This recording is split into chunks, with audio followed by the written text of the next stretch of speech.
नमस्कार दोस्तों, तिवारी क्लासेस में आपका स्वागत है। आज के इस वीडियो में इग्नू के बैचलर डिग्री प्रोग्राम के अनिवार्य विषय BE-VAE 181 इसी का इकाई 1 का दूसरा भाग देखेंगे।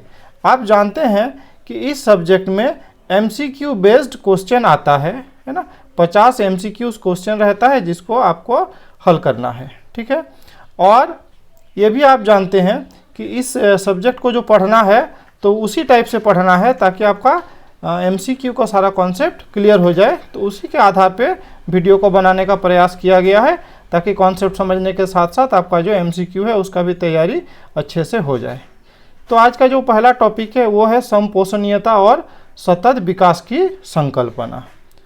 सतत विकास की संकल्पना को आवर कॉमन फ्यूचर नामक शीर्षक की रिपोर्ट में औपचारिक रूप से परिभाषित किया गया था और ये report world commission on environment and development WCED है ना, अर्थात पर्यावरण एवं विकास पर विश्व आयोग द्वारा गठित दल के विचार विमर्श का परिणाम थी। तो यहाँ पर आपको ये जो WCED है ना, ये नाम महत्वपूर्ण है। इसका full form report world commission on environment and development, ये इम्पोर्टेंट है। यह हिंदी वाला नाम अगर बोलें तो पर्यावरण एवं विकास पर विश्व आयोग, ठीक है। तो ये लोग क्या है, विचार विमर्श करके इस बारे में क्या है, एक संकल्पना प्रस्तुत किए थे, ठीक है। और इनका जो अध्यक्षता किए थे तो ये भी आपका क्या है, नॉर्वेजियन प्रधानमंत्री ग्रो हार्लेम ब्रुंडसलैंड के द्वारा किया गया था। तो ये ब्रुंडसलैंड का नाम भी क्या है, इम्पोर्टेंट है, MCQ में आ सकता है। तो ब्रुंडसलैंड आयोग ने सतत विकास के लिए एक परिभाषा भी दिया था और उसमें कहा गया है कि जो वर्तमान पीढ़ी की आवश्यकता को भावी पीढ़ियों द्वारा अपने निजी आवश्यकताओं को पूरा करने की क्षमता में कोई समझौता किए बगैर पूरा करता है। अर्थात जो वर्तमान पीढ़ी है इसका आवश्यकता भी क्या होता है, पूरा हो जाता है। और जो भविष्य में आने वाली पीढ़ी है, हाँ, उसके साथ भी कोई समझौता नहीं किया जाता है, अर्थात उन्हें भी जैसे सारी सुविधाएं मिल जाए। तो इसी को तो क्या कहते हैं, सतत विकास कहते हैं। कि एक पारिस्थितिकी पर्यावरणविद है ना, हरमन डेली ने सतत विकास को एक विरोधाभास के रूप में माना था, है ना। एक अलंकार भी बोल सकते हैं, ऑक्सीमोरन इंग्लिश में, है ना। विरोधाभास को समझने का प्रयास किया जाए तो विरोधाभास एक ऐसी बात होती है जिसमें दो सामान्य विरोधी शब्दों का प्रयोग किया जाता है, जैसे कड़वाहट भरी मिठास या सुंदर असुंदर, है ना। तो इस तरह की बातें। विकास की परिभाषा इतनी यथार्थ नहीं है जो इसे सड़कें, कारखाने, बुनियादी ढांचे इत्यादि के निर्माण की अपेक्षा प्राकृतिक संरक्षण के अधिक अनुकूल बनाती है ना। अर्थात जो भी हो, जब विकास कार्य होता है तो प्राकृतिक संरक्षण में कुछ ना कुछ तो बाधा आता ही है। अर्थात विकास और संरक्षण क्या बोला जा सकता है, इसको विरोधाभास वाला शब्द बोला जा सकता है। अर्थात विकास होगा तो प्राकृतिक संरक्षण में क्या आएगा, दिक्कत आएगा, है ना, ठीक है। और अगर विकास का अर्थ खोजा जाए तो अर्थात होता है क्या, उन्नयन की अवस्था। वैसे ही दूसरा शब्द जो है समपोषणीयता, है ना, तो सहन करने या स्थायित्व की क्षमता, है ना, ये इसका क्या होता है, शाब्दिक अर्थ होता है ना। और अगर इसको व्युत्पत्ति किया जाए तो देखा जाएगा क्या है, जैसे इसका नाम दिया है क्या, सस्टोनियर, ठीक है। दो वर्ड है, एक है सस और एक है टीनियर। तो सस माने ऊपर और टीनियर माने थामे रखना। तो इस तरह से इसका भी अलग अर्थ दिया है, लेकिन अगर इसका अर्थ समझा जाए तो क्या होना, सहारा देना या सहन करना, है ना, ये हो जा रहा है। समपोषणीयता कहते किसको है, तो समपोषणीयता वो प्रक्रिया है जो उस संसाधन आधार को छीन किए बगैर जिस पर निर्भर करती है अनंत काल तक जारी रह सकती है। इसलिए प्राकृतिक जगत के साथ हमारी परस्पर क्रिया की ओर हमारे व्यवहारिक लक्ष्य निर्देशित होने चाहिए। समपोषणीयता के मार्गदर्शी सिद्धांत पारिस्थितिक, आर्थिक, सामाजिक और सांस्कृतिक आयामों तक विस्तारित है। ठीक है, ये तो पहला बात आया ही कि हमारे वर्तमान के ज़रूरतों को देखते हुए भविष्य के लिए भी ये संरक्षित रहे, इस बात को देखना है। साथ ही इसको क्या है ना, एक बड़े कॉन्सेप्ट में देखना है, जैसे आर्थिक, सामाजिक, सांस्कृतिक, है ना, पारिस्थितिक, सभी आयामों तक क्या है ये विस्तारित है ना।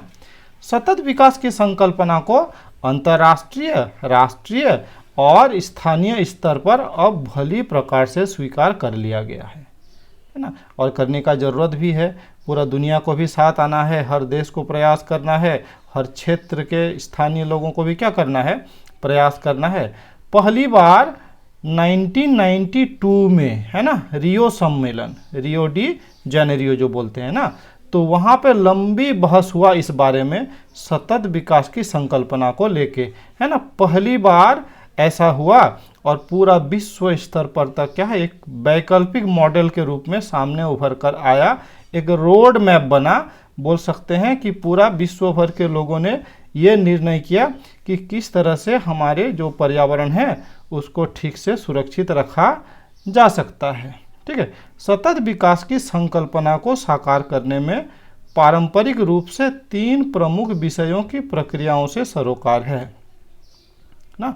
तो 3 विषय में क्या क्या देखेंगे, तो पहला हो गया अर्थशास्त्र, है ना।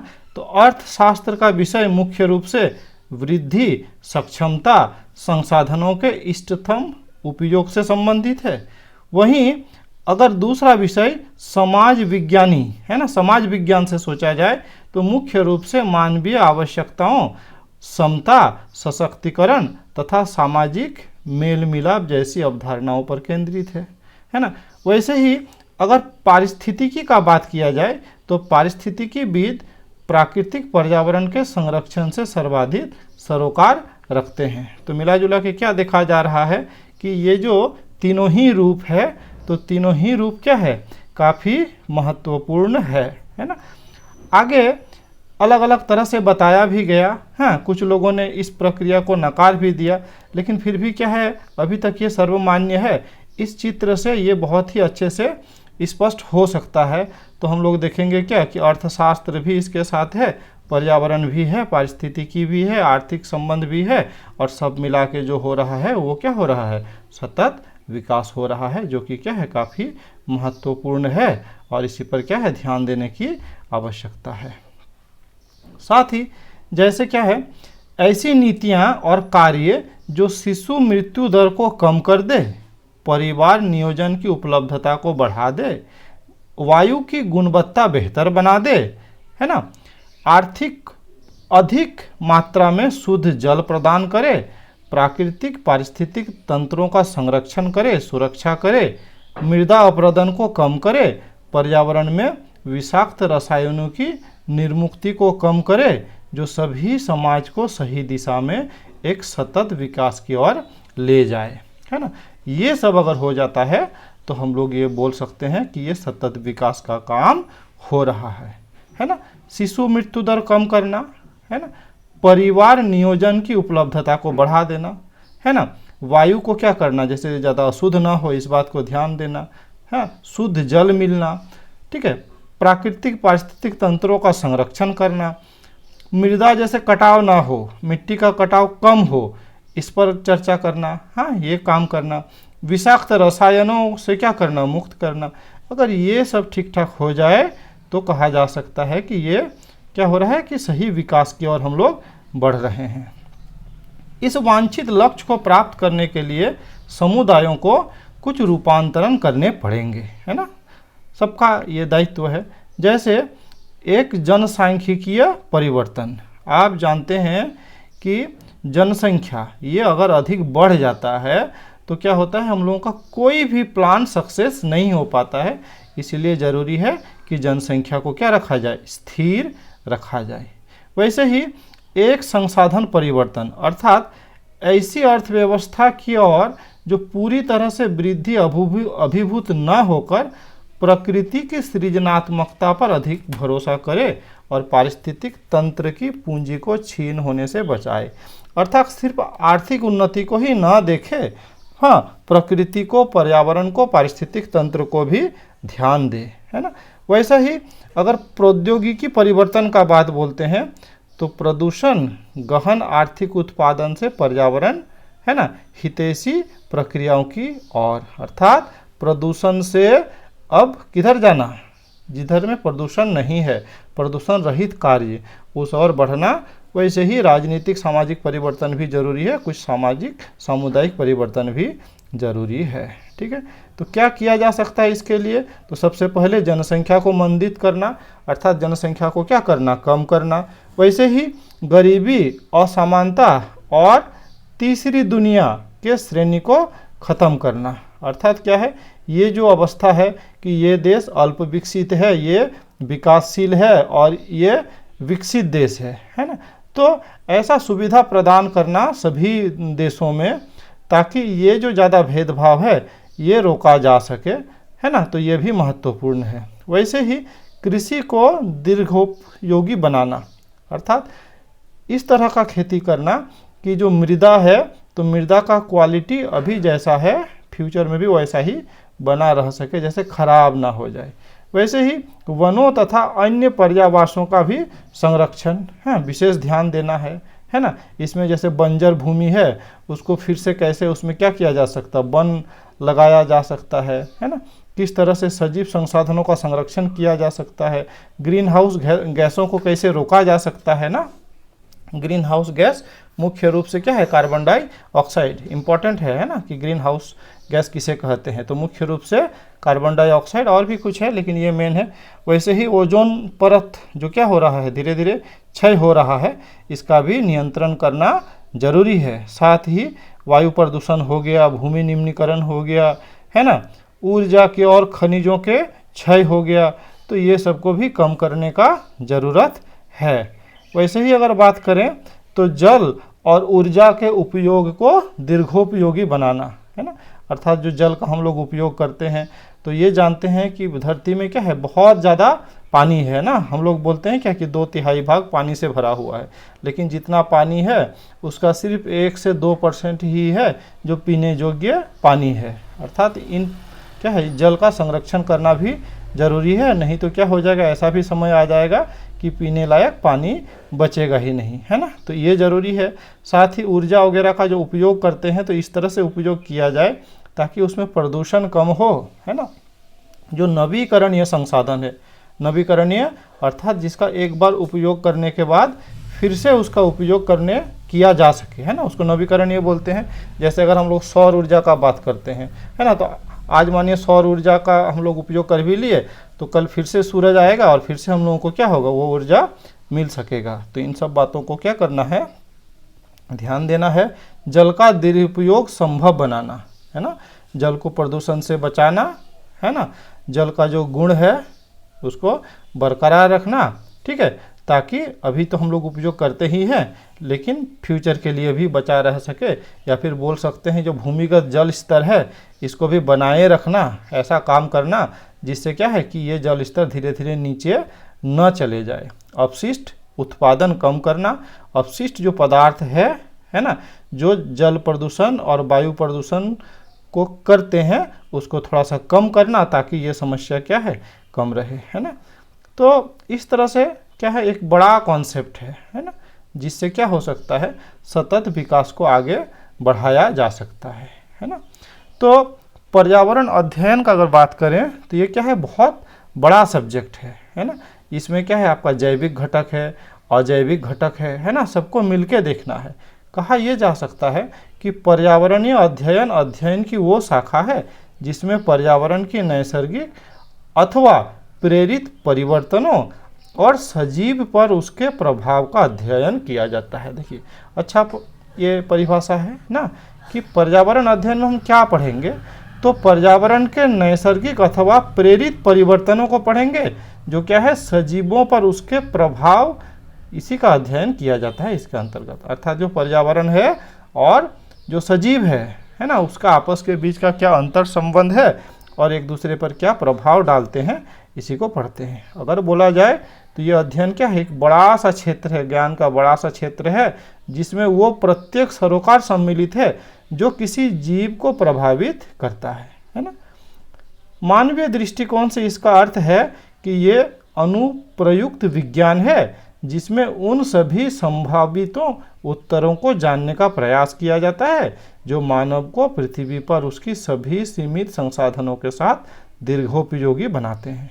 इसमें न सिर्फ पर्यावरण के भौतिक और जैविक गुणों का अध्ययन सम्मिलित है, बल्कि पर्यावरण के आर्थिक, सामाजिक, सांस्कृतिक, यहाँ तक कि राजनैतिक और विधिक पहलू भी सम्मिलित है। विभिन्न मुद्दे पर जैसे स्वच्छ और सुरक्षित पेयजल, स्वच्छ और ताज़ी वायु, स्वच्छ जीवन स्थितियाँ, उत्पादक भूमि, अच्छे गुणवत्ता के खाद्य पदार्थ, है ना, और सतत विकास को पर्यावरणीय अध्ययन में सम्मिलित किया जा सकता है। जैसे मैंने पहले ही बताया क्या है कि ये तो एक बड़ा क्षेत्र है, इसका एक तो क्या है, बड़ा क्षेत्र है, इसका सभी पक्षों को क्या करना पड़ेगा, देखना पड़ेगा।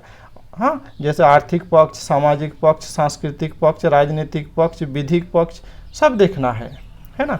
ये भी देखना है जैसे पीने का पानी हो गया, है ना, सांस लेने के लिए जो शुद्ध वायु हो गया, या फिर स्वच्छ जीवन जीने की अलग जो क्या है उत्तम परिस्थितियां हो गया, है ना, भूमि का बात है, सबको देखना है, सबका अध्ययन करना है, सतत विकास का बात करना है, तब जाके हम लोग कह सकते हैं क्या कि हम लोग पर्यावरण का अध्ययन कर रहे हैं, है ना। प्रदूषणों, वनों और जैव विविधता की हानि, ठोस अपशिष्ट वियोजन, पर्यावरण का निम्नीकरण, है ना, भूमंडलीय तापन, जलवायु परिवर्तन, ओजोन परत की क्षीणता, जैव विविधता की हानि जैसे मुद्दों की सारी समस्याओं ने सभी जन को पर्यावरणीय मुद्दों के लिए जागरूक बना दिया है। ये सब जो एक एक बात है ना, पर्यावरण का निम्नीकरण माने उसका क्वालिटी क्या हो जाना, धीरे धीरे खराब हो जाना। भूमंडलीय तापन, जिसको हम लोग क्या बोलते हैं, ग्लोबल वार्मिंग, ये हम लोग बताते हैं ना कि धीरे धीरे क्या है, धरती का तापमान बढ़ते जा रहा है। एक ऐसा भी समय आएगा कि जितने सारे क्या है बर्फ़ है वो गल जाएंगे और बर्फ़ के गलने से ये धरती फिर से क्या हो सकता है, डूब सकता है ना। वैसे ही हम लोग ओजोन परत, है ना, जो क्या है पराबैंगनी किरणों को रोककर धरती को भयंकर गर्मी से बचा लेता है, उसका भी धीरे धीरे क्या हो रहा है, क्षय हो रहा है। वैसे ही जैव विविधता का बात करें, जिसको हम लोग बायोडाइवर्सिटी बोल रहे हैं ना, तो इसको भी क्या है देखना है। तो मिला जुला के क्या हो रहा है, सुधार करने का ज़रूरत है। तो पहला जो इसके लिए प्रयास किया गया तो बताया कि 1992 में रियो डी जेनेरियो में सबसे पहले यहाँ पे बैठा गया, है ना, सभी देशों के लोग बैठे, बहुत सारे देशों के लोग बैठे। वैसे ही 2002 में भी एक बार जोहान्सबर्ग में भी क्या है सतत विकास पर विश्व सम्मेलन हुआ, इसमें भी लोग बहुत सारे देशों के सभी क्या है प्रतिनिधि पहुँचे, है ना। उसी को आगे बढ़ाया गया और इधर रिसेंट में 2015 में भी क्या हो गया, एक पूरा विश्व भर में लोगों ने बैठकर एक सभा किया और यहाँ पे क्या है फ्यूचर के लिए 17 सस्टेनेबल डेवलपमेंट गोल्स बनाए, अर्थात 17 लक्ष्य निर्धारित किए कि इसको क्या करना है 2030 तक, है ना, हासिल करना है।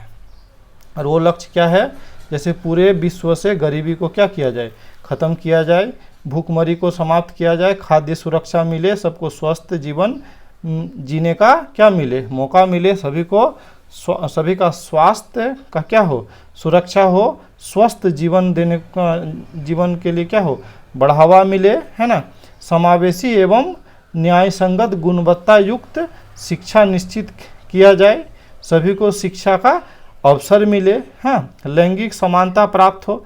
लैंगिक समानता अर्थात क्या हो गया कि लड़का और लड़की दोनों को ही क्या है समान समान अधिकार मिले, साथ ही सभी के लिए स्वच्छता एवं पानी के लिए सतत प्रबंधन की उपलब्धता हो, सस्ती, विश्वसनीय, टिकाऊ एवं आधुनिक ऊर्जा लोगों तक पहुँचे, है ना, सभी के लिए निरंतर समावेशी एवं सतत विकास कार्यक्रम किया जाए, रोजगार का अवसर मिले, है ना, लचीले बुनियादी ढांचे और समावेशी एवं सतत औद्योगिकीकरण को बढ़ावा, है ना, माने औद्योगिकरण को भी बढ़ाना है और इस तरह से बढ़ाना है कि पर्यावरण को ज़्यादा हानि न हो, देशों के बीच और भीतर क्या है असमानता को कम करना, है ना, सुरक्षित, लचीले, टिकाऊ शहर और मानव बस्तियों का निर्माण करना, स्थायी खपत और उत्पादन पैटर्न को सुनिश्चित करना, जलवायु परिवर्तन और उसके प्रभावों से निपटने के लिए तत्काल कार्रवाई करना, है ना। कि अर्थात क्या है कि अगर कोई जलवायु परिवर्तन से संबंधित कोई समस्या आता है तो जैसे सभी विश्व के सभी देश मिलके क्या कर सके, इस पर काम कर सके। वैसे ही महासागरों हो गया, समुद्र हो गया, समुद्री संसाधन हो गया, ये सब का भी क्या किया जाए, संरक्षण किया जाए। ठीक है, वैसे ही स्थलीय पारिस्थितिकीय प्रणाली को भी क्या है, सुरक्षित किया जाए, जंगलों को बचाया जाए, भूमि क्षरण को रोका जाए, है ना। इस तरह से एक एक पॉइंट है। वैसे ही 16वां पॉइंट का अगर बात करें तो सतत विकास के लिए शांतिपूर्ण समावेशी समितियों को बढ़ावा दिया जाए, और अंतिम जो पॉइंट है वो है सतत विकास के लिए वैश्विक भागीदारी को पुनर्जीवित करने के अतिरिक्त कार्यान्वयन के साधनों को भी मजबूत किया जाए। तो इस तरह से 17 पॉइंट दिया है। आप एक एक पॉइंट को थोड़ा सा देख लेंगे, इसमें से पूछा जा सकता है, ऐसे सीधा प्रश्न पूछा जाएगा कि इसमें से कौन है जो 17 पॉइंट में से नहीं है, इस तरह से पूछा जाएगा, है ना। अब भारत का बात किया जाए तो भारत जैव विविधता से समृद्ध है, अर्थात बायोडाइवर्सिटी जो हम लोग बोलते हैं ना, उससे संबंध है ना। यहाँ पे लगभग बताया जाता है कि 17 लाख टाइप का क्या है, जीव है जिसको वैज्ञानिक ने नामकरण किया है ना। इससे भी 2 गुना 3 गुना ऐसे जीव है जिसका वैज्ञानिक अभी तक क्या नहीं कर पाया है, नामकरण नहीं कर पाया है। तो जो जिसका नामकरण हो गया है उसमें से जो क्या है, विलुप्ति के कगार पे आ रहे हैं, उसको तो रोकना है ही, और जो ऐसे हैं जिसका नामकरण भी नहीं हुआ है तो जैसे वो भी बना रहे। ठीक है, तो इस तरह से हो गया। और अब जो ये टॉपिक है पर्यावरणीय अध्ययन का महत्व, है ना। तो अब जानते हैं कि पर्यावरण अध्ययन ही हमें पर्यावरण की सुरक्षा और संरक्षण की जानकारी देता है, और ये बहुत ही महत्वपूर्ण है क्योंकि पर्यावरणीय मुद्दे अंतर्राष्ट्रीय महत्व के हैं, है ना।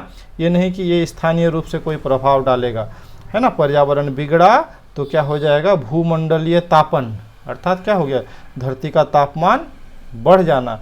आप जानते होंगे पिछले 100 साल में 2 डिग्री के आसपास तापमान बढ़ गया है। वैसे ही ओजोन परत का क्षय होना, जैसे ओजोन परत क्षय होने से क्या हो जाएगा, पराबैंगनी किरण धरती पे आ जाएगा। वैसे ही अगर अम्ल वर्षा का बात करें, एसिड रेन जो बोलते हैं ना, वैसे ही प्रदूषण का बात करें तो ये सब समस्या क्या है, सिर्फ हमारा देश का ही नहीं, ये क्या है, वैश्विक मुद्दे हैं, इसको मिलके प्रयास करना होगा। आधुनिकीकरण और विकास के कारण समस्याओं का आविर्भाव ना, जितना आधुनिकीकरण का काम होगा, विकास का काम होगा, औद्योगिकीकरण का काम होगा, उतना ही क्या होगा, पर्यावरण के लिए सबसे अधिक चुनौती होगा। इसको थोड़ा सा देखना है।